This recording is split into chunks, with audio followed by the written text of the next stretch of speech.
I'm done already this crochet tote bag. Ayan, this is my first time making this bag. Oh, wala, ganda. Oh, diba? Ganda. Two colors lang siya yung ginamit ko, guys. Ayan, 100% cotton yarn yung ginamit ko. At saka ito yung bottom base or bag base ng tote bag. Oh, diba? Ang ganda. Diyan na pala siya. Ayan. Skip ng 2 stitch and then 3 double crochet stitch po yung ginawa ko dito or yung tinatawag na granny stitch. O, diba? Easy lang siya. Sa bottom base pala, guys, yung ginawa ko dyan is single crochet stitch. Nasa 50 lines po siya. Ayan. Kaya para mas matibay, tingnan yung bag base or bottom base ng ating bag. So, ayan, ang ganda. So, skip tayo ng 2. And then, sa third chain, dyan po tayo mag-double crochet stitch. So, ang ganda-ganda talaga nito. Ayan, so, ayan na, guys. Nakapag-start na ako. 3 lines po yung color green ko. And then, change pa sa color white. And then, gagawin ko din dito is 3 lines ulit ng color white. So, alternate po yung gagawin ko na pag-change ng color. So, 3 lines green, 3 lines white, and then 3 lines ulit ng green, and then 3 lines ng white. So, para mas maganda siya tingnan.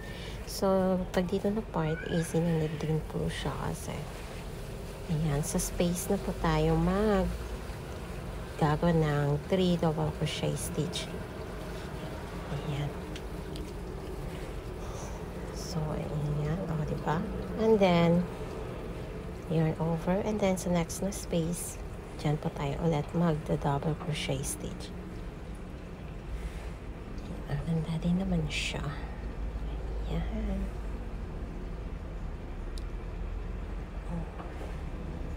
First time ko talaga ito ginawa. Yung ganito kalaking bag. Ayan. Diba? Pero ang ganda pala niya pag natapos na. So, ayan na nga, guys. No? So, makikita nyo, yan po yung, ano niya, yung outcome niya. So, by 3 lines po yung color na ginawa ko dito. So, ayan. Bayang. Oh, tote bag pala siya. So, ayan, di ba? Para siyang, parang diamond din yung ano niya. Pag sa malayo mo siya tingnan, di ba? Ang ganda. Yan ba yung granny stitch? So, easy na siya. Gawin yung bag. So, depende kung gaano kalaki yung bag na gagawin nyo. So, ayan na. Oh, malapit-lapit na tayo matapos. Diba? Nakarami din ng yarn ito naubos. Nasa 14 ata. 14 yarns yung naubos ko dito.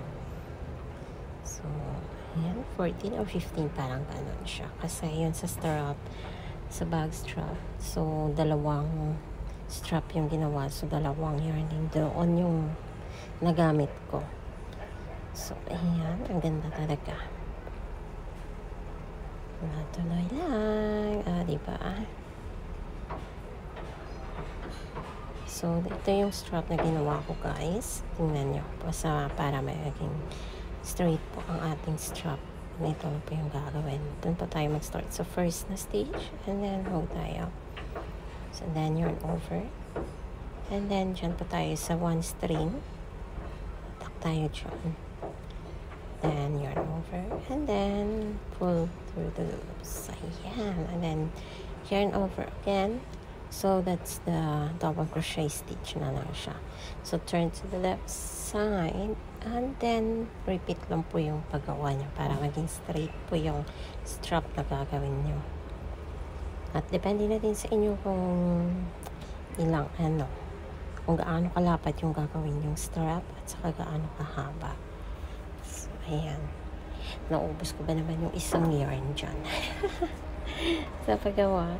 At saka hindi ko na din binilang kasi parang kung ilang lines yung nagawa ko. Basta pag naubos na yung yung yarn, di tinapos na. Pero okay na din naman siya, guys, kasi i-fit naman kung mas maganda na pa sa ating pag nagamit. So, ayan. O, ayan siya guys, kalaki. Yung aking tote bag, diba? Ang ganda. So, ayan nga, tapos na din. O, tsa!